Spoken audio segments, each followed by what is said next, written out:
Hello and welcome to another episode of Keep It Moving Podcast. I am your host, Novelty, and as always, I got with me Mike B. What it do? What it do you do? I'm just. You just feel like always saying that you don't know what to do. You don't know what to say. I always think. I always hear yogi in my head. I'm sorry. Yes, we've established that. And it ain't stopped. Anyway, how are you, Novelty? I am wonderful. That's good to hear. I'm great. Had a great day. I cleaned my house. Got a surprise from my little brother who showed up in town, and he lives in Georgia. Mm-hmm. Okay. Took my little puppy dog to the car wash, so she went on a car trip with me. What does a dog do while you're at the car wash? That seems like that'll be like traumatic for a dog. No, she sits in the car. Because I know it's one of those drive-through. You ain't like getting out and actually washing the car. No. That's why God made electric car washes. This one like at the gas station where you just pay $2 extra. No, this is one of those places that specialize in nothing but car washes. So you get the full treatment, and they come out and they clean you inside, and all they do everything for you. Oh, like how much was that? It's $20. Oh, that's too much. I paid a $7. Oh, well, to get here's the thing: to get the inside done, it's like $10, and then to get the outside done, what are they doing on the ranges. inside? They vacuum, they do the windows, they do the console and all the leather and upholstery and all of that. Okay, I might pay for that because I've been needing that done for a long time. It's worth it, and I have like this very thick layer of dust on my. So basically, you can grow plants in your car, pretty much. Or something, but it looks kind of disgusting, and I look out the window and pretend I don't see it, but you do. So I don't have to deal with it. I know it's there, and when people get in my car, they remind me that it's there. Yeah, but hey, if you in my car, that means you needed a ride, so you gonna shut the hell up. That's how because I had her, I didn't do the inside; I just did the outside, and it's the only place I can go to get the back of my car. Yeah, because I was going to ask about that. No car wash hits the back of my car because of the way it's made. So, but this place gets the back of my car. They should. You paying for it, especially when people are actively washing the car. I remember back in the day. Well, no. It's still a machine. I know, but they afterwards they do the windows and they dry it off and all yes, that. they do that by hand because they're trying to get that tip. Is that what they do? Oops. You don't give them no tip? No. They're usually like, That's their job. No. Oh. I didn't know. I did not know. Yeah, now you know. Now I know. Maybe and now you owe some tips. Anyway, I remember when I was staying with my grandparents down in Arkansas. Anyway, there's a car wash down the street from my grandparents' house, and it was one of those manual car washes where you put the coins in, you spray it down yourself or whatever. I would go down there with a bucket and some dishwashing liquid. And it only cost $0.25 too. Now, it didn't run that long, but it ran long enough for me to fill up that bucket with water, pour my little dishwasher liquid in there, and I would actually hand wash my car. Mm-hmm. And even after doing all that, my car never looked like it was washed, but it felt good. And I felt like it was clean because it wasn't like a car. It was like my second car, my first car, but it didn't have like a shine. No. So it was like it's clean, but you don't know that it's clean. You knew it was clean. I knew it within my heart it was clean, and I appreciated that car. That was the car I used to have that I'd be on the highway and it just cut off. Because when you press on the gas at certain times, it was something going on with the fuel. And it would just cut off. I would always. That's probably what started me to driving on the far right lane, like a whole person. Yeah, because I know at any moment it could cut off, and I would have to veer, to my right, to the shoulder, in order to not be rear-ended by other cars who are just driving normally. I didn't have that luxury, but I had to get places. The things you deal with your first, and I think this may have been my second car. And you appreciated it because it was your money, your hard work, your tears. Cost me $900. Hey. Can you even buy a car for $900 these days? You can. What does it run? Well, I guess I had an issue cutting off on the freeway. Right. I don't know. Maybe I can deal with whatever they throw at me.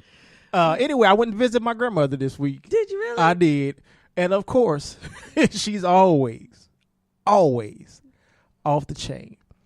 Now we had a conversation. I don't even know how we got on this conversation, but she brought up like your girlfriend.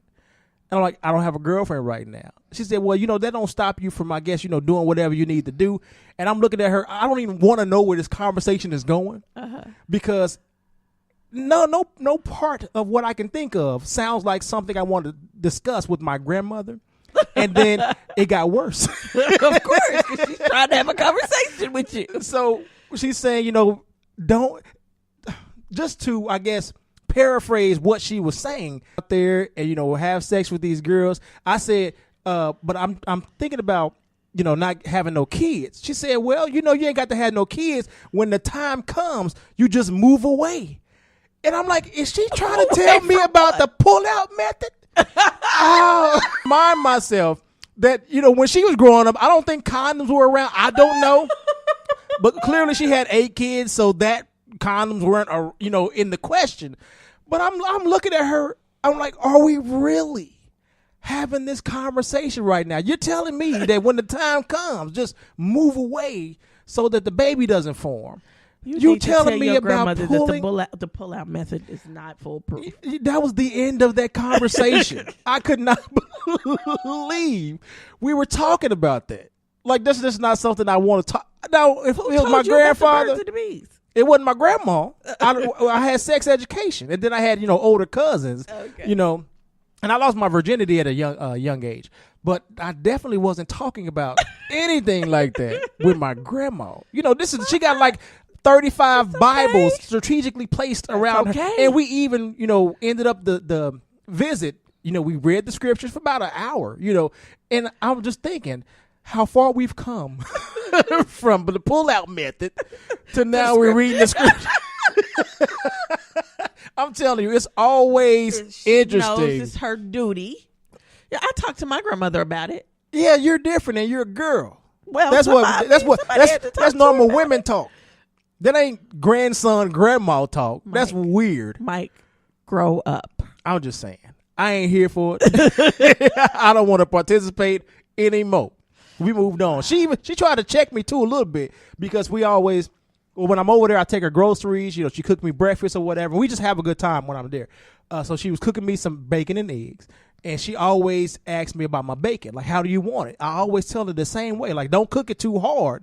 Because she would cook it until it's like so crunchy. Like, you're going to have to think about whether you want to visit the dentist later or what. You're gonna crack some teeth. And that's how, and she can't even chew on it because, she's older and her teeth, are doing some other things. So she basically sucks all the juice out. But I'm like, okay, I want it to be soft. So she said, you may want to come and check on this because I think I've cooked it long enough. I went in there. It looked perfect. I was so proud of her. I said, oh, that's good. She looked at the bacon. She looked at me. She said, oh, I didn't know you like to eat it half raw. I said, what are you talking about? It's perfect. And I'm like, that's how I eat it because I don't want to be, going to the dentist after this. I like it to be, it looked like the picture, like something you would see at Denny's or something. It looked good. And so I'm like, that's perfect. Do you know she kept it in the skillet longer because she didn't want me to die from eating half raw bacon? I said, why did you even ask me? Why did you call me in here just to do what you want to do anyway? I could have stayed in the living room and let you cook. But that's what I deal with. We have a good time. Oh, my God, that's too funny. We have a good time. I don't appreciate those birds and bees talks. Pull-out method. The pull-out. Like, that's... when she said move away, I'm thinking, what? Get a girl pregnant and then move away? Is that what she's meaning? You ain't got to take care of the kid. What kind of grandma you got? No, that ain't what she was talking about. The pull-out. Well, let her know that the pull-out method is not foolproof because women still get pregnant even in the pull-out method. I know that. And she should know too. Well, she should know because she got 8 kids. She had 8 kids. Well, I guess she might not be having none. Have you talked to her about her sexual activity? Absolutely not. Nope. She got daughters. You gotta make sure she knows about condoms. She got daughters. Then talk to her daughters. No, she's celibate. She always brings that up. Oh. She said, I made a vow. She made a vow to God, so ain't nothing like that going on. Okay. Well, so I don't have to I won't have that conversation with her. You can take a condom and nope. slip it in the couch where she can't see it one day. Nothing about that will happen. No, because then she gonna be telling me how somebody broke in her house, broke in her house to leave a condom, or broke in her house and tried to do something to her because she don't really know what's going on. You got a condom there, and you don't know how it got there, and she already says people come in and they stealing the food and they stealing her knives, cups. Ooh. So if you add something to her house, it's gonna be a situation. Okay, if you say so. I'm telling you the truth. That's what God loves. Well, back to my story. I'm sorry. That's okay. So after snowing, I went to the car wash. I always take it when I go out. Your dog. Oh yes, when I go out to the when I take her out with me, I always go try to get her a treat. Like Dairy Queen will give you what they call puppy cones, and it's nothing but some whipped cream in a little cup. Can dogs eat whipped cream? Yeah, it's like Cool Whip. Yeah, it's not a lot of it. Okay. It's just a little taste for the dog, or something like that. Well, it was nothing, no Dairy Queen or nothing that would do anything like that on the way back home. So I stopped by Culver's, the custard place. Yeah, well, they also sell burgers and stuff too, right? But they got really good turtle sundaes and chocolate shakes and all that. So, all that sounds like too much for a dog. Well, I wanted a chocolate shake, so I was like, I'll go on and get that. And then I was like, oh, they got chicken strips. I'll get a strip for the dog. Oh, okay. Are dogs supposed to eat that? Dogs can eat chicken strips. It's something that kills dogs. Normal, but it's not chicken. I don't know. They put chicken in their food. It's not chicken. Okay. Chocolate kills dogs. Chocolate is toxic to dogs. Okay. So, and certain other fruits and things like that. But no, she can eat chicken strips. So I went and got her a chicken strip. I pull up, get my chicken strip, and I said, I want 2 chicken strips. And I asked the lady, I said, can I get singles, not a whole order, just a chicken strip? And she said, oh, yeah. I said, okay, I want 2 chicken strips and a chocolate shake. And she says, okay. And she doesn't say anything for a while. So I just figure, okay, she's not going to give me a total until I get to the window. I start to pull off and she gives me the total, $8. And as I'm pulling up, I'm like, did she just say $8 for 2 chicken strips? What is going on? So I get up there. I'm like, dude, I want 1. Y'all understood what I said. I don't want 2 orders of chicken strips. I want 2 strips. Right. And the guy said, yeah, we have to charge you the whole price. Oh, hell to the no. I said, for what? I said, I'm just trying to give a treat to the dog. No. So they brought it down, but it still ended up for the shake and 2 strip in a strip. 1 strip, it was $6. I'm like, no, I will never again. No, because what they probably charge you for is an order of strips, but only gave you 1. So you should have. I want my other strips, and that's what I was telling the guy, and he was like, "Oh, okay, we'll just charge you for 1 strip." But it still ended up being $6. $6, and I'm like, for a chocolate shake and some strips. Maybe you had a chocolate shake with some other stuff in it. Did you get fries? No. Nothing. Did you look at your receipt? Never again. It sounded like you didn't look at your receipt. I'm disappointed. I'm disappointed. In you. I'm disappointed, period. So we will go elsewhere. Next time I stop at Burger King and get a strip, McDonald's will give me just 1 strip. You can get 10 for $1.49. $1.49. See, that's where Burger King. Stayed. Well, I don't know if they still have that deal, but they used to have that deal. $1.49 for 10. Little chicken nuggets. But that was our big adventure today. And then we went back home. My poor little dog was so tired, she just flopped on the floor and fell asleep. Did she eat the treat? Yeah, of course. Okay. It's a chicken strip. Well, I don't know nothing about dogs and chicken. This is news to me. You just told me about this. As long as she left the raw chicken alone that was sitting next to her, because I stopped by and picked up my groceries. So as long as she left the raw chicken that was left next to her alone, I was good. She ate the chicken strip, left alone the raw chicken. Okay. That got to be cooked. That's my dinner. Yeah. Why is it by the dog? Because she was in the back seat. Yeah, I'm questioning your cooking skills now. Just remind me. Goodness. It was in bags, all covered up, completely sealed. Hey, I don't know. I have no idea. I got questions. Well, then don't eat. I won't. With your wheat noodles and don't get me started. You complain as it is. You don't eat as it is. No, you have talent every now and then. Every now and then. Well, I have talent a lot. Well, I'm talking about as far as cooking. I think I have a lot of talent cooking. Oh. I just like healthy food, unclogged, and me living without gout in a colostomy bag. Okay. I'm just talking about the food. See? And I'm talking about my future. Right on. So, Go ahead. Anyway, do you have a bae? Black Achievements and Excellence. We are going to award to Cardi B. Do you know who Cardi B is? I guarantee you rapper don't. Or something? She is a hip hop artist. She's a female rapper. She was on Love and Hip Hop. I think New York, Love and Hip Hop New York. That's how I was exposed to her. But evidently, she has been rapping in the game for a little while. But she was kind of underground, making mixtapes and stuff like that. Came on Love and Hip Hop. Everybody fell in love with her. She has a nice personality. She's funny, but she also has talent. And this week, she was #1 on the Billboard Top 100. Oh, cool. And so she was, I think they were saying she's the second black female artist to do that since for 19 years. Was it the top 100 or the Hot 100? No, it was, I don't know. What is the difference? The Hot 100 is the best. Well, it's the radio play when the top 100 is just still, it's the top 100 artist. Okay. I feel like it was the Hot 100. Okay, the Hot 100. And she beat out Taylor Swift, which I think Taylor Swift was the one, that video that you were talking about that was causing controversy with everybody. And she was #2 for a little while, and then she broke #1 last week. Everybody was giving her props and congratulations. Cool. Shout out to her because she's been out here working. And I think they said 19 years ago, Lauryn Hill was the last person to do it, the last female to do it, or in that particular category. It's been a long time since a female rapper hit the Hot 100. And it's a Hot 100 without any features. It's just her. And it was just Lauryn Hill. I'm sure probably Nicki Minaj has been up there, but she's always have somebody with her. Yeah. It's been a long time since a solo female artist hit that number. So shout out to Cardi B. She's cool peeps. I like her. Oh, well, I don't know her, but I guess I'll check her out. I'm sure you've heard the song though. It's called Bodak Yellow. Okay.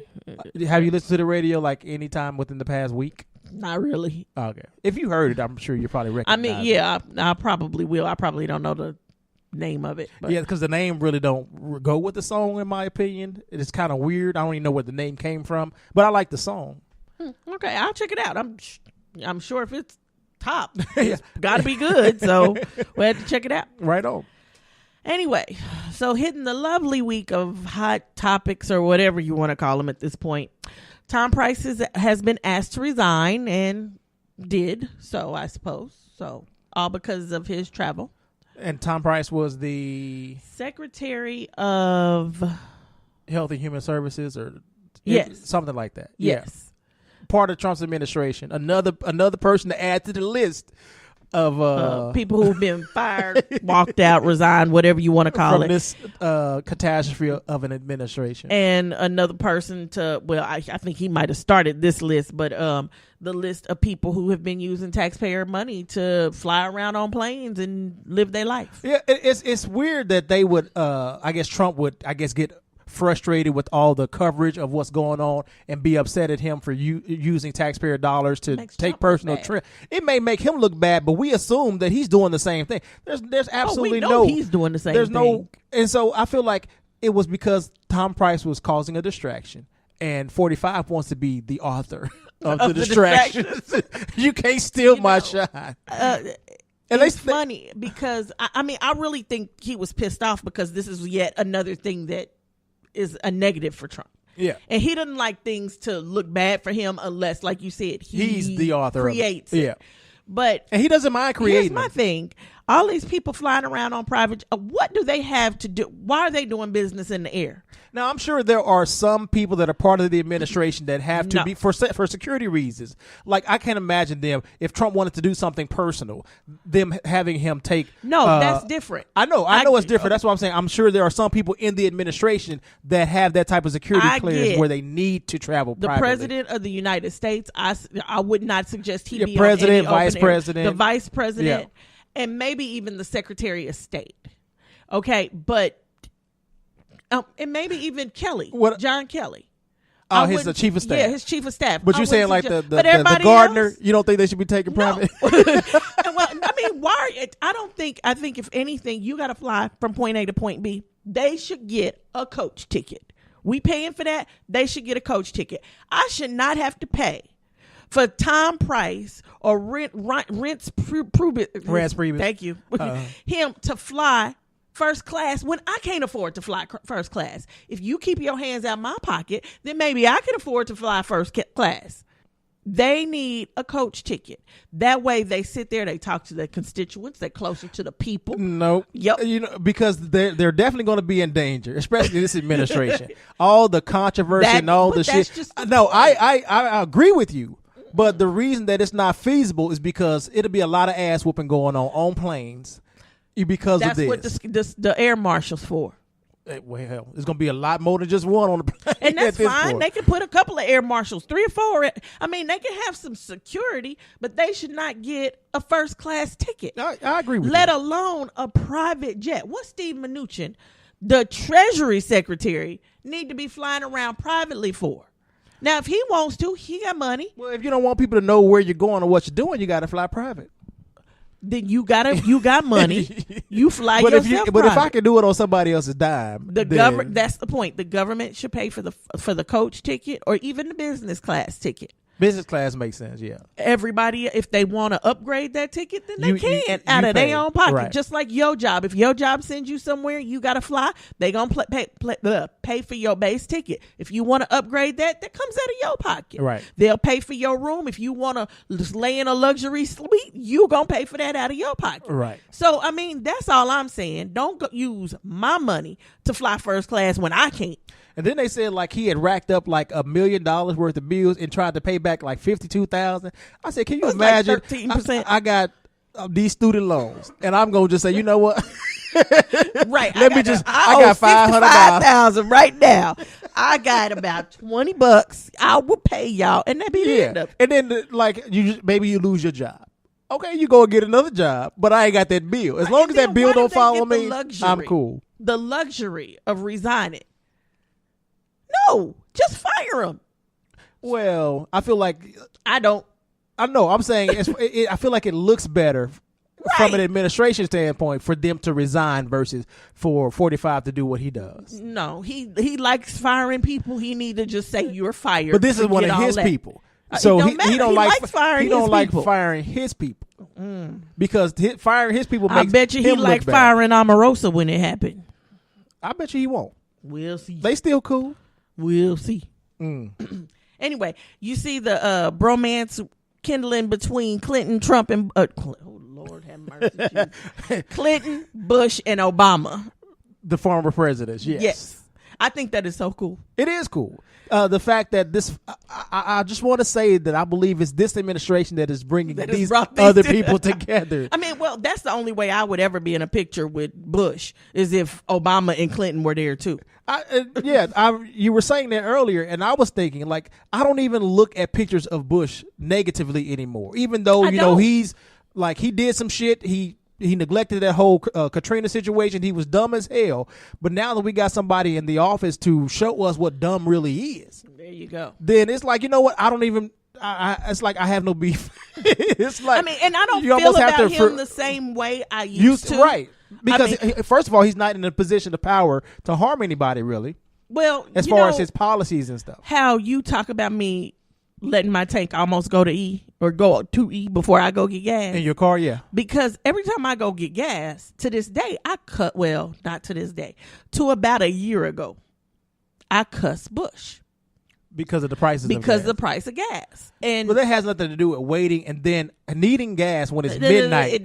When it's midnight. I'm talking about the dangers of getting gas when you get gas. I said, I know you because you ain't gonna tell it all. I don't like to go get gas. No, that's my issue with it because you'll come over here. You live 45 an hour away and you don't eat the lights on, and now you need to go and stop and get gas, and it's dangerous out here in these streets. I didn't say you was wrong. I'm trying to be a concerned friend. I didn't say you was wrong. I said the reason I hate going to get gas is because of 40. I mean, it's because of I don't even remember what his number was. 43. He had to be, because he's right before Obama, right. So 43. But he's the reason I don't like to go get gas. Now when I go get gas, I don't cuss him no more. I noticed that. I don't even think about him anymore. I just, I got to go get gas. It's not so bad.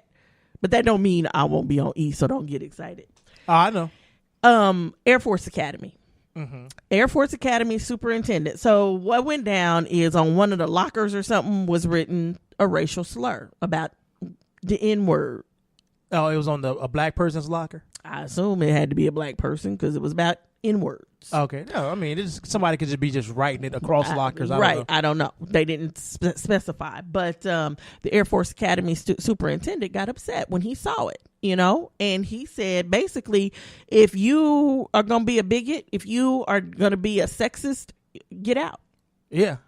I mean, and he was dead serious. He looked like he was serious, and at one point he was like, "Hey, pull out your phones because I want you guys to be able to refer back to this if you need to. Like, if you can't treat people with decency and respect, then get out. This ain't the place for you." And you would think that we would have somebody that is in the White House that would can speak to people like this, not get that son of a bitch out of here for trying to protest peacefully. Then it's weird. And when people... It's very weird when everybody underneath him has more sense than him. Well, but we knew that. We knew that was going to be the case. We're not talking about educated, book smart. I'm not even talking about presidential sense. I'm talking about common sense. Yes, and that's what irritates me, because it's like people say, well, he's never been president before. He doesn't know all the ins and outs or whatever. But common sense, like I've never been president before. But I know about human decency. I know about common courtesy. I know what to do and what not to do because I know about manners. You don't have to be president to have common sense. Mm-hmm. And the fact that you don't even require your president to have common sense says more about you than it does about him. Right. So on to tax reform. He promised that the rich were not getting a tax break and he was not going to make any money out of this and da-da-da-da-da-da-da-da. Yeah. Well, $17,000 for households. It'll be a $17,000 tax break for households by 2027. I'm sorry. However, it's unevenly spread. So 1 in every 4 households will be paying more in taxes. And then some will be getting that tax cut. And then some won't be getting anything at all. And they kept saying that it would, I guess, help the middle class. But I was seeing like people making 45 or 40,000 to 100 and some thousand, which to me encompasses the middle class, will be paying more in taxes. Right. And I don't understand how that helps. 30% of taxpayers with incomes between $50,000 and $150,000 will see a tax increase. The majority of households that make between $150,000 and $300,000 will see a tax increase. So what the heck? That's the entire middle class, the poor. I mean, we're not even discussing what's going to happen to the poor. But 80% of the tax benefits would accrue to those in the top 1%. Households making more than $900,000 a year would see their taxes drop by more than $200,000. Does that make sense? But he ain't giving a tax break to the rich. Maybe he don't call it that. Maybe they call it something else in his in the rich folk talk. And see, this is what quite honestly, this is the only reason I believe he ran. Well, he's proven it. He's every move he's made is only to benefit him, his family, and the rich. I mean, it's common sense. And he's been doing little small things in order to, I guess, appease his base. But as far as the regular American, the people that are just out here working and doing their day-to-day, he has no care or concern about you. And he proves it daily. He proves it when it comes to talking about these tragedies, these catastrophes, these disasters that are happening in U.S. and abroad. He proves it all the time. Well, speaking of those tragedies, Puerto Rico. This morning, the mayor of Puerto Rico wakes up to a text from him basically saying she ain't crap. Yeah. She's the reason Puerto Rico is in the positions that they in. This woman is out in the streets every day, sludging through water above waist, chest deep, and trying to save people and help people and make sure her people, they have what they his need. People too. And he comes out and makes negative comments about her and basically says they are in the position that they are in because of their bad judgment and their movements. And it's like, wait a minute. First of all, these are Americans. Puerto Rico is part of America. The Virgin Islands are part of America. Guam is part of America. This is American territory. Hawaii is part of America. This is American territory. They have the American flag behind them, just like everybody else. They have the same federal holidays. This is America. How many people in his circle do you believe have shared that with him within the past couple of days? I believe ever since the Hurricane Maria, touched they tell him Puerto Rico. But I don't believe he believes it. Well, I believe that he doesn't care. Oh, well, quite we know frankly, that. They say this is his Katrina. With Bush, I'm never going to say what he did with Katrina was right. It wasn't. Because it was not. The delayed response right. caused so many lives. But we're getting a delayed response in this situation as well. And it's cruel. This is cruel, though. Right now, I think, with Bush, you could even say, well, maybe he just didn't know how to handle it. You could give him there's a way to give him an excuse. You might not believe it. Yeah, trust or maybe he didn't but there is a way to give him an excuse. Understand the gravity of the situation. He didn't understand it because he never put boots on the ground. Yeah. So, but with Trump, the problem is when it happened in Texas, they were there the next day. When it happened in Florida, they were there the next day. It happens in Puerto Rico, it's 10 days later. And the food is there, but it's not getting to people. To the people, yeah. So when Trump says, well, we sent over stuff, yeah, you did. But it's not getting to people. It can't get to people when there are no roads. It can't get to people when there is no communication. It can't get to people when there's no electric, no water, no nothing. They have nothing.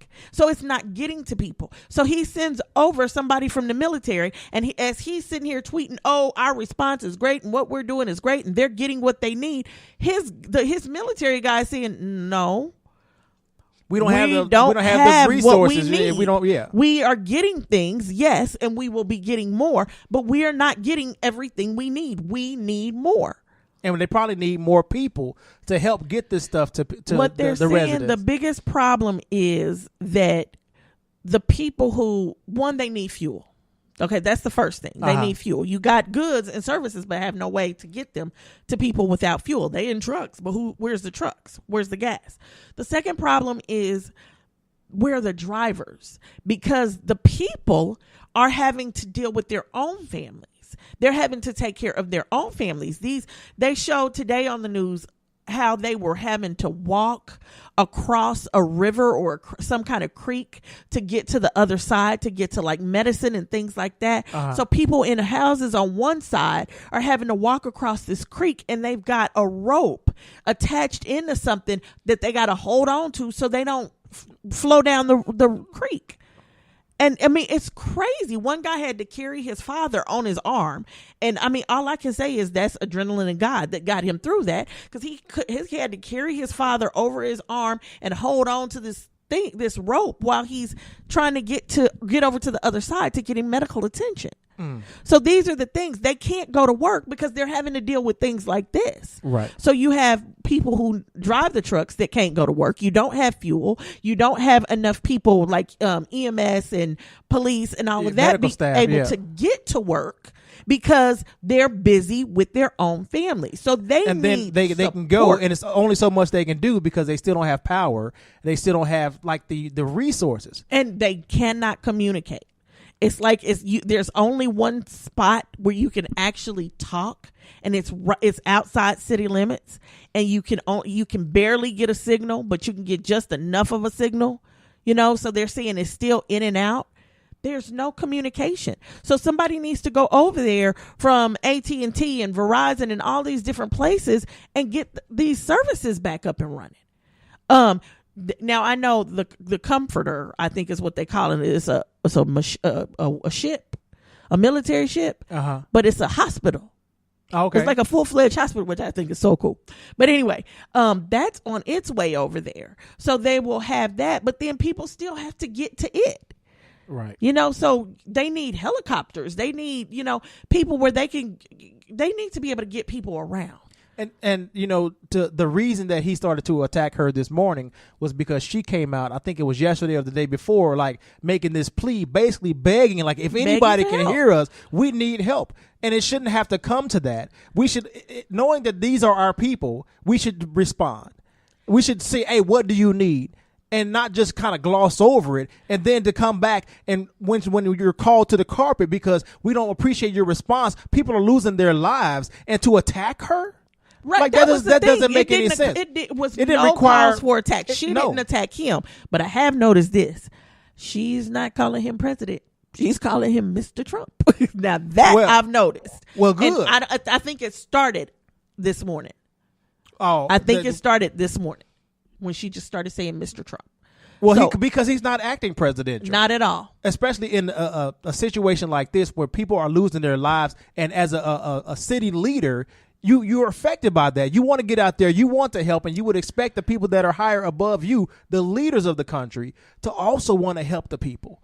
And for them to attack you instead and then call people of Puerto Rico lazy and blame them for being in this situation as if they're the ones that caused this natural disaster. Right. That's ridiculous. It's utterly ridiculous. And even if you felt that way, it's not something you say in the middle of a disaster. This is something you say once we got things back up and running, people are okay. Now you can say, that was y'all fault. Like I said, it's a special place in hell for this man. I'm sorry. I'm sorry. I think the devil got a spot just for him. He ain't gonna have to wait. No lie. Just come on through, my brother. Have a seat. Anywho, NFL. So, the protests have been going on, and Sports Illustrated released a cover of football players kneeling, but they left out Kaepernick. Which doesn't make any sense. It makes absolutely no sense. Now, I'm sure I know there was a response from Sports Illustrated. I'm not going to lie. I don't know what it is because I didn't bother to read it. Yeah, there's nothing that they can say to justify leaving Colin Kaepernick off of the cover when you're talking about the NFL protest that he was he started, and he started with sitting down and then switched to kneeling out of respect for the military. Yes, that's the whole reason he switched to kneeling. Yes. Out of respect for the military. But throughout all of this, I think the message has gotten lost because now we protested and we locking arms and we kneeling because we against Trump and we against what he says and we stand for the flag, but it's about Trump. And this is how they change the narrative. Wait a minute. Let's roll back. It has nothing to do with the narrative is the military. This is not about the military. This is not about the flag. This is not about Trump. This is about the loss of black lives, the consistent loss of black lives by police. That's what this is about. And that's what needs to be said. Don't spin the narrative because you want to make a story for yourself and a name for yourself. Right. So let's not forget what this is about. Well, with 45, he always wants to be involved. He always wants to. And it's usually involved in negativity. Like he's trying to make something that's supposed to be positive. People are silently protesting. All you're doing is kneeling. The controversy that it's causing makes you think that people are out there during the national anthem, and it's not even a 45-second to a minute and a half. That's like the longest that the national anthem is, and people make it seem like it lasts throughout the entire game. People are shooting guns and causing all of this stir. They're kneeling. Well, and that's the thing. Since when is kneeling so bad? You kneel for a king and queen. Yeah. You kneel when you pray. Yeah. Why is it all of a sudden that to kneel for the national anthem is a negative thing? When you change the narrative, it is a negative thing. It's like, what is going on? And then how many of you sitting at home that sit up and y'all burning your jerseys? Y'all stupid, first and foremost. That's way too much money to burn. Yeah, nobody burning cares. Your season passes. Y'all the ones that just lost out on a whole bunch of money. But out of all of you, when that national anthem comes on, do you stand for it? They don't stand. Or do you sit they don't there stop with your talking. hands down your pants? No, that's chicken Al Bundy. wings. Nobody does it but Al Bundy. But Believe then also, me, I'm sure. even if you're at the game, when the do they stop serving you at the concession stands? No. Do you pause and put your hand over your heart and acknowledge the national anthem? No, you keep doing whatever the hell you're doing, and not everybody in the stands is even standing. Right, but yet and still, everybody's passing judgment. Because it's what black people are doing, and that's how they're seeing it. That's it. This is what black people are doing, so we have to be against it. And it reminded me of just thinking about protests and how, for some reason, not for some reason, because of how white people think, we have been protesting for a long time. We have. They are still And protesting in St. Louis. It's still protesting in St. Louis. They are still boycotting and marching in St. Louis right now. Do you remember there was a time where the aggression that happens or comes at black people, even if we're protesting silently, is utterly ridiculous. And I revert back to the images of people with the white people spraying our black people with water hoses, like big fire hoses, and sicking dogs on people, and just being so violent for us protesting injustices. And we were protesting non-violently, even back then. Non-violently. Just walking down the street. That's all it takes. And it angers them so much because black people, for some reason, decided to stand up and speak out. We standing up for the rights that we're supposed to have under the Constitution. And which is what that flag is supposed to represent. When you pledge of allegiance to the flag. And whether it is with liberty and justice for all. It's supposed to represent We're not getting justice. Me. Yes. Just as much as it's supposed to represent the white person next door to me. But it doesn't. And that's all we're saying. That's all we've been saying. But yet and still, and everybody who sits up and says, oh, we've come further than we used to be. No, this is the same argument. So I don't know about that. And this is the one thing that I'm tired of hearing. The media saying, oh, this country is so divided now. These things are dividing us. Wait a minute. This is not new division. This division has always been here. We are just now able to shed light on it because we have video cameras. We have social media. So now you're seeing the division. Racism didn't go away. It was always here. You just didn't see it because it wasn't happening next to you, in your neighborhood, in your cubicle at work. But you never stopped for once to say, what is that black person over there going through? What is their life? You never stopped to think about it. You never stopped to try to understand it. You don't want to have a conversation about it. You just want to say, well, I'm not a racist, but I'm not going to do anything with the systemic racism that happens in this country. That makes you a racist to me. And I'm glad you mentioned that because I was reading an article about a country singer who was singing the national anthem, and at the end of the anthem, she kneeled, and people were booing her. Oh, yeah. And she was like, you know what? The boos didn't bother me. What bothered me was the silence of so many white Americans who see what's going on and say nothing and do nothing. And so in order to, I guess, have a voice, they speak out against the protest versus against what the protest is for. And when people come to me and there's like, what do you think about, them protesting the flag or whatever? The first thing I ask is, do you know why they're doing it? And 100% of the time, they don't know why or care why the protest is happening. It's just about, they always bring it to the military. Where there were so many people that fought and died for this country. It's not about that. Did you see the 93-year-old white veteran who kneeled? And I mean, I honestly want to reach out to him and say thank you. I want to say thank you, not necessarily because he's speaking up, but because he's 93.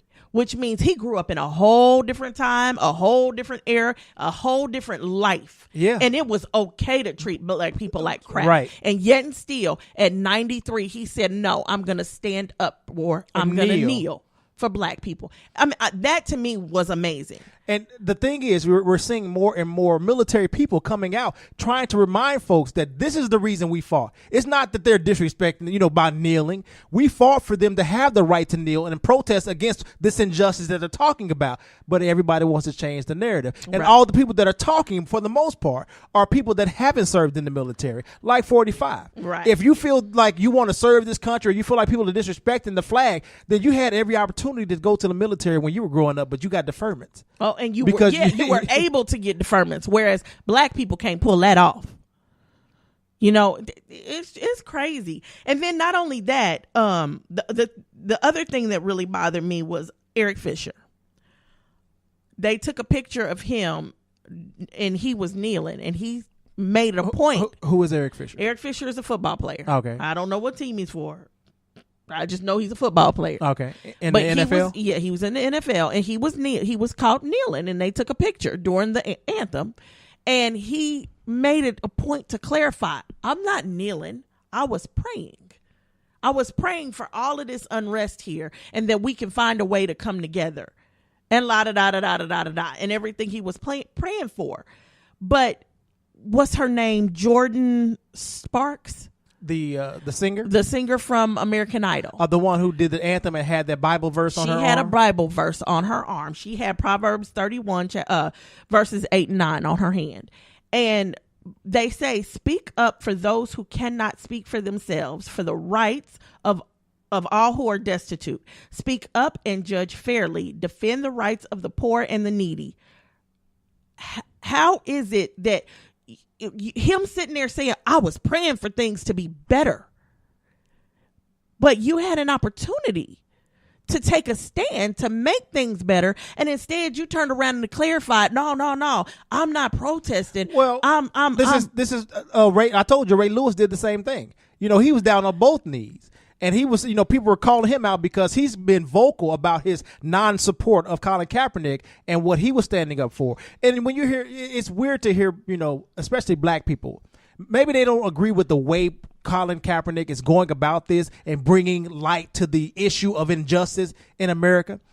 They may not agree with that, but to be against it, that doesn't make any sense. And then when everybody is going against Trump and, they're showing, solidarity and unity or whatever, which like I told you last episode, that kind of pissed me off where we had all these owners.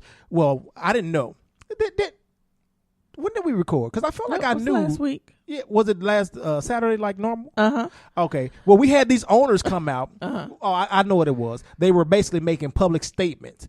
We didn't know that they were going to actually participate in some of the we didn't kneeling. see what they were going to do. Yeah, but some of the owners actually, came out holding arms with, some of the players or whatever, and in solidarity and in unity. And it's like, but you didn't say anything, and you kind of condemned and blackballed Colin Kaepernick when he did it. And then for Ray Rice to go out there, not Ray Rice, Ray Lewis. Yeah, I'm sorry. Mm-hmm. Ray Lewis to go out there and get on both knees, and he's holding arms as if you're in solidarity with the movement, the moment. But it's almost like a show. This was what was popular right now, so you went out there, you wanted to be counted. I think they really were pissed off with what Trump said. I think they were pissed off because Trump was basically telling them you need to be firing these people, and you can't tell rich people what to do. They don't like it. I think they were pissed off. But if you're somebody that's against with what Colin Kaepernick is doing, then that shouldn't piss you off. That was the whole point. They not pissed off about Colin Kaepernick. They pissed off because he's telling them you should fire any player that doesn't do what you tell them to do. Okay, now they getting ready to start firing what? Over half the football players because they black and they kneeling. Well, no, not before. Not before Sunday. This. But after what he said, I'm sure conversations started in locker rooms. And then let's also remember that LeBron James was pissed by then. Stephon Curry was getting railroaded. It was starting to roll over into NBA. All this mess. And I think that's what they were standing for. Like, no, you're not going to mess with the NFL. We control this. You don't. I think that's what theirs was about. What the one thing I know it wasn't about is what Cat kneeled for. Yeah. And to sit up and for anybody to say they're praying instead, it reminds me of that old story about the man who gets stranded on the roof in the flood, and he says he prays and he says, God, please come save me. And the first boat comes by and he says, oh no. They ask him, do you need help? And he says, no, God is gonna come save me. The boat goes on. Second boat comes by and he says the same thing. No, God is gonna come save me. Third boat comes by, same thing.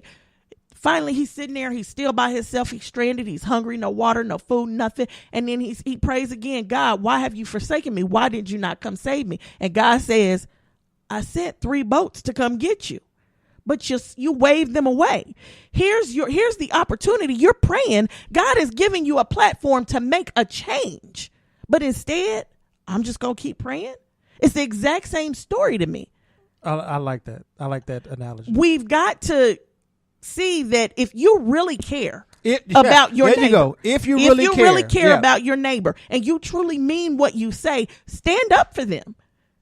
I'm not going to sit and watch my neighbor next door beat on his kids and not say nothing and not do anything about it. That's not about to happen. Or see your neighbor starve and not go over and do anything about it. Me and my neighbor, I was just talking to her today because I mowed my grass this morning. I went on and mowed her front yard. I can't get in her backyard, but I mowed her front yard. And she says, thank you. And I'm like, you know what? That's what neighbors do. We got to stick up for each other. She comes over. She knows I'm afraid of spiders and I'm afraid of my chainsaw that I bought. So she cuts down my trees when they get too out of hand. So that's how we do. I got a neighbor across the street. He comes over and he shovels the snow when I need to. And when he's sick and needs help and his mom can't get to him, I go over and help him. That's what people do for one another. And yeah, I'm the only little black something in my neighborhood. Well, no, I can't. I take that back. I'm the only little black something right around in those houses right next to me. Right. So I don't have a problem with my neighbors. You know, I help my neighbor when they're in need. If I got a cracker and that's all I got and my neighbor don't have nothing, I'm splitting my cracker in half. We gonna figure out how to make do. And then tomorrow we gonna figure out where the chicken is. That's really, but you know, you do what it takes when you care about your neighbor. So if you truly care about your neighbor, you truly praying, then you stand up and you use your voice. And that's what that proverb says. Stand up and do something about it. Don't just let the situation stay the way it is. And for all these white people that just want to sit there and don't want to do nothing about it, and I'm not talking about just white people. Yeah, I'm about to say it's not just white people, because it's black people that Asian are also people, black people that feel like, oh, I'm scared to say something. No, it's not happening to me. I got money. Whatever the case may be. For those people who are sitting there not saying anything about it, but you know it's going on and you know it's not right, you are the ones that I don't want around me. Period. You leave, because if you know the stuff is happening yeah. and you don't care to stop it, then you part of the problem.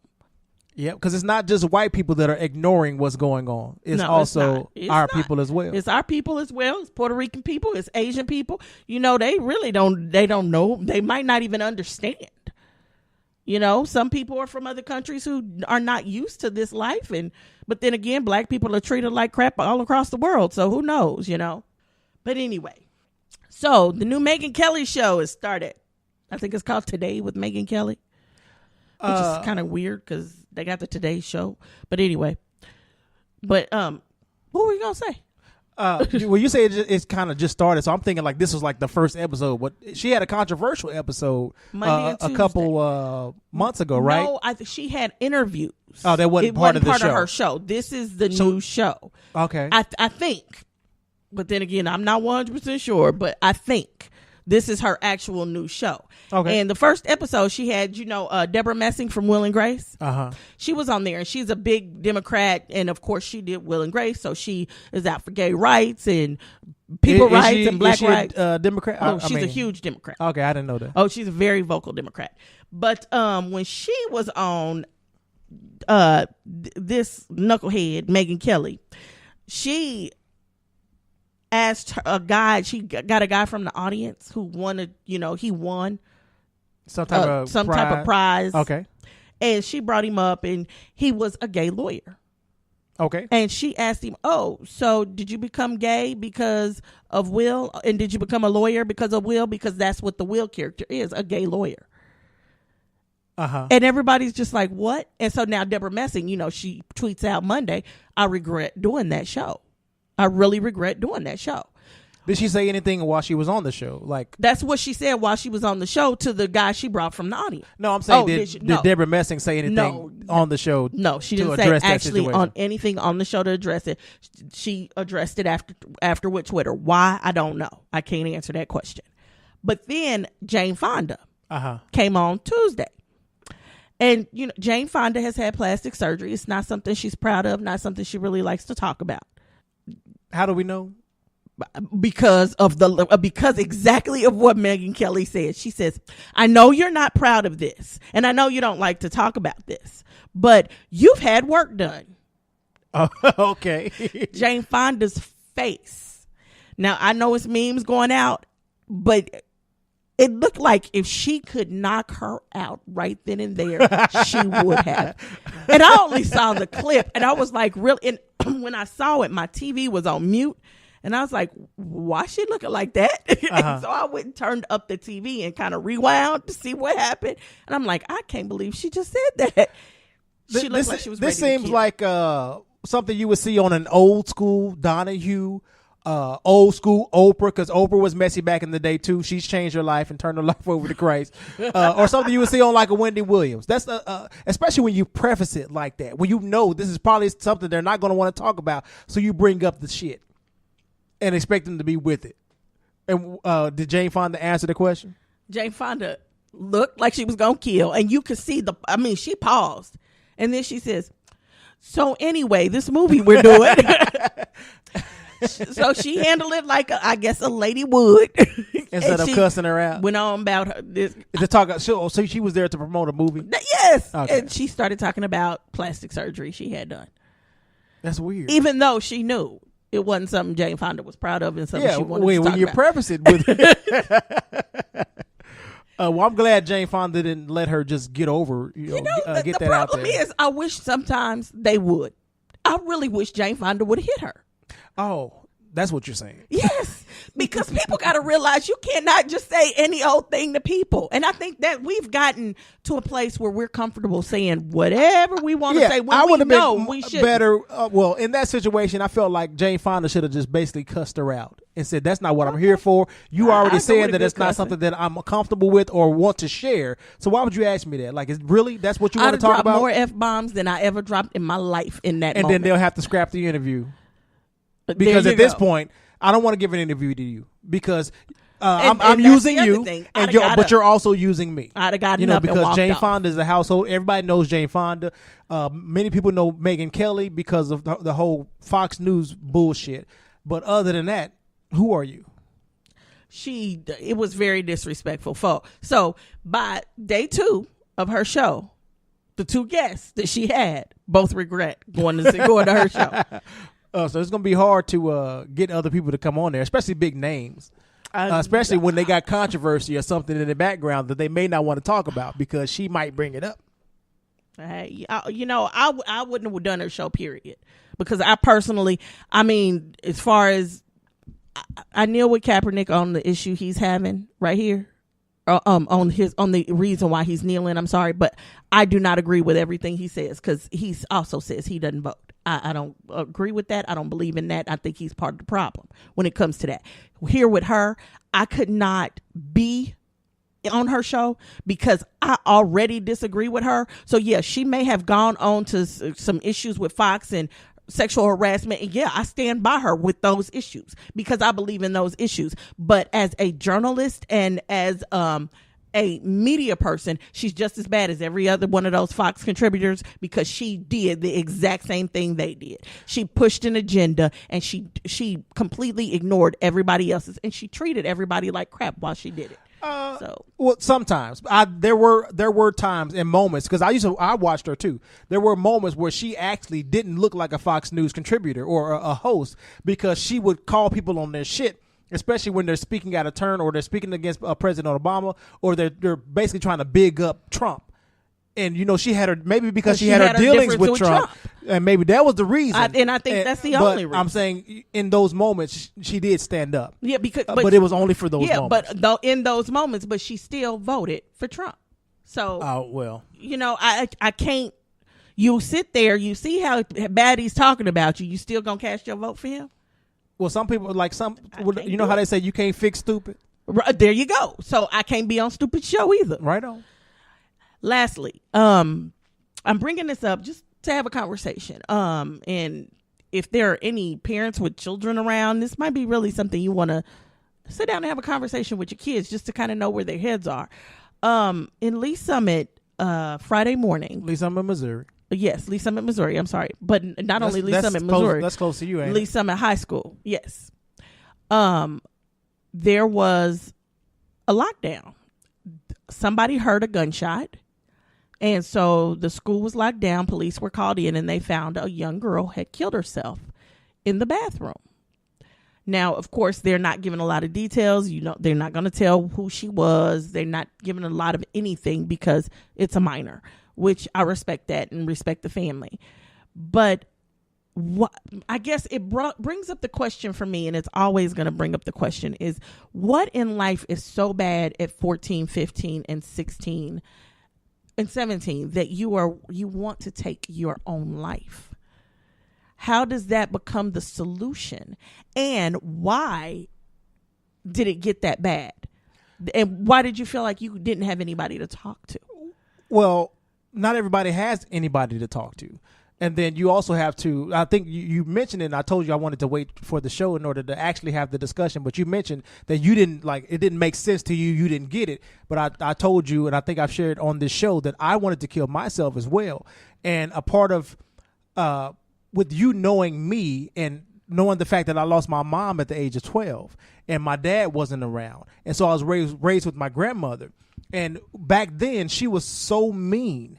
And I just didn't understand where it was all coming from. I didn't understand. You about sex? Yeah, the same grandmother. Back then, and I've even shared this with her. I wrote a suicide letter and everything. I shared this with her. I wanted to kill myself. I didn't want to live in that household with her because of how mean, and like, she didn't even want me to go to church. Like, because she had her own issues going on. She had her own reasons. But at my age, she didn't share that with me. And so I'm constantly on punishment, constantly being punished for whatever reason. And I'm like, I'm a good student. You know, I'm not out here, even though, you know, I did think about trying to join a gang. I did think about trying to sell drugs. I had all that going on in my mind. She didn't know anything about that. But the fact that I was being punished for trying to do the right things, it wasn't making any sense to me. And then I didn't have anybody that I can go and talk to. It was just me. And I had my little brother, and my little brother was there, but he was 8 years younger than me. So I'm basically having to take care of him. And I'm feeling like I'm having to take care of myself, even though my grandmother is there. So all that pressure was on me. And I didn't understand why. And it's like, is this what life is? Is this what I'm supposed to be going through? 12 years old, losing my mom, nobody here to support me. And then I'm being basically mistreated in my mind because I'm young and I don't really know. But in my mind, I was being mistreated. Like, what the fuck am I doing this for? Why am I here?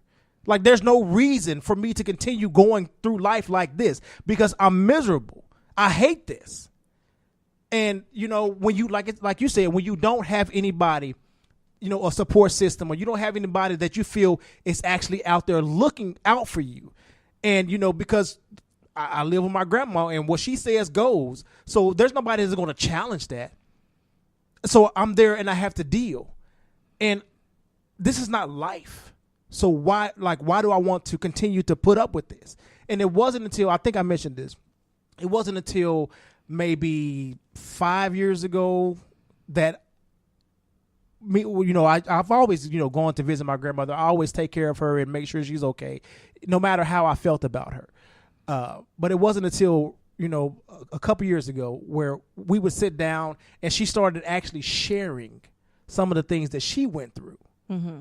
And it helped me to understand her better and then understand some of the moves and some of the decisions that she made and some of the reasons she treated people the way that she did, including me. Wow. And so I had a deeper, but see, I wouldn't have made it this far. I'm 37. I don't remember how old I was at the time when, you know, she shared this with me, but it gave me a deeper understanding and almost an appreciation because the fact that I didn't kill myself and I went through, and it was a struggle. It was a struggle. I went through, and it made me a better person, in my opinion. I'm not the best person, but I feel like had I not gone through some of the things that I went through, I wouldn't know the lessons and be the responsible person that I feel like I am at times. Not all the time. I feel like I am at times, but it took me going through the fire in order to get here. Right. So I understand being a young person and not having a support system, not having anybody you can talk to, not understanding why things are happening around you. And just imagine a young girl being sexually abused and nobody believes that she's going through that. And at some point, you're like, well, why am I here? Because who's here to help me? Who's here to protect me when nobody's doing it? So I mean, I just say I get it because I was once in that position. Well, and I think I can understand that. I just, like you said, we were raised differently. I didn't lose my mom. I didn't lose my dad, but he might as well have been lost. He wasn't there. He was a drug addict. Got both my older brothers on drugs, and due to it, I've lost a brother, and my dad now has had a stroke, has aphasia, and he needs help. Mm-hmm. So he, you know, still to this day, I don't really have a dad. I haven't had one since I was 10. Me and my mom did not. I mean, by the time when they divorced or separated, because they didn't divorce until I was grown, but when they separated, I was 12. And from that point on, that's where me and my mom started to clash. She was going back to school and trying to get a better education so she could make more money to take care of us. And I was stuck taking care of my little brother and my little sister. We fought constantly. I couldn't stand being home. I thought I was adopted, all kinds of things. And there were times where I didn't feel like I had anybody to go to. Now that I'm grown, I can look back and see things differently. And me and my mom had that same conversation when I was 25 about the things that she was going through. And it gave me so much more insight and so much perspective, understanding. Yeah. Right. And now that I look back, I'm going, okay, I didn't have it so bad. But there were times that I thought about it. But I guess for me, the only thing that it might have crossed my mind, but the moment it crossed my mind, it was followed up by something my mom has always said to me. If you take your life, your life is the greatest gift God ever gave you. And if you take it, it is a slap in the face to him. And every time I even contemplated suicide, that came to my head immediately. So it was like, okay, well, I guess I got to deal with this because I don't want to slap God in the face. So, and I bring this up, and I'm glad we could have this discussion, and two perspectives and two sides could be seen. I bring this up because I implore and I beg parents, talk to your children. Don't wait until they're grown for you to share with them why you are the way you are. Don't get me wrong. I'm not saying that every conversation needs to be had with a kid. Right. I'm not saying that you need to explain yourself to your child. You tell them they on punishment, they on punishment. You, the parent, you don't have to explain that to them. But there are times when you need to say, hey, I wish my mother would have sat down and said to me, hey, you all are the most important things in my life, and everything that I do for you. Because I think I would have had a better understanding at even a young age. I remember she did sit me down and have me do her budget. So I've been doing budgets for a household since I was 14 years old, because she wanted me to understand what happened to the money when it came in the house, when I wondered why we couldn't get a new car, why we couldn't buy this toy, why we couldn't do that. She sat me down and she showed me that. So some things she did share with me, but she didn't share with me the struggle that she was having taking care of us, and why she was depending on me so much. And she was depending on me. And I didn't learn about that until I was grown. So if you take just 5 minutes, share a story with your kids so they understand you a little better. Right. And then hopefully we can start to combat this issue. And not only that, if you see a kid in need, reach out a hand, because I didn't just have my mom.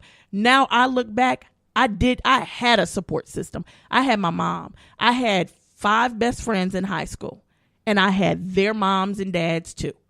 Okay. I have aunts. I have uncles. Now that I am grown and I'm looking back, I have a huge support system. I still have it to this day, and I had it back then. I just didn't understand it. And understand, kids are kids. Their brains are not fully developed. There's a lot of things they're not going to understand. But just take a minute to just share a story, share something, even the things that happened to my mom when she was a kid. I see how they made her into the person she is now. Share a story that happened to you when you were a kid, so your child can start to see who you are. Because a baby taking their life, it's not okay. Not at 16, because believe it or not, age. Well, definitely. Yeah. But believe it or not, 16, puberty is not the worst thing you go through, Right. It ends. It gets better.